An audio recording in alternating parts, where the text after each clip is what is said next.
আস্তে আস্তে কিন্তু তেল পাম্প থেকে তেল বের হতে শুরু করেছে।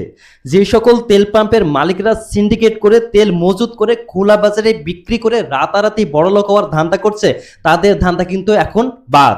কারণ ভ্রাম্যমাণ আদালত কিন্তু অভিযান শুরু করেছে।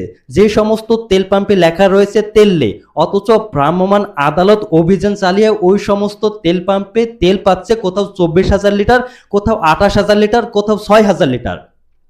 আর এতগুলো তেল মজুদ থাকা সত্ত্বেও এরা বলছে তেলেই নোটিশ লেগে রেখেছে তেল শেষ, অথচ তেল পাওয়া যাচ্ছে।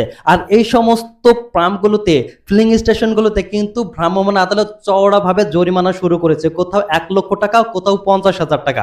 আর এই কারণে পাম্প মালিকরা আস্তে আস্তে তেল কিন্তু বের করতে শুরু করেছে।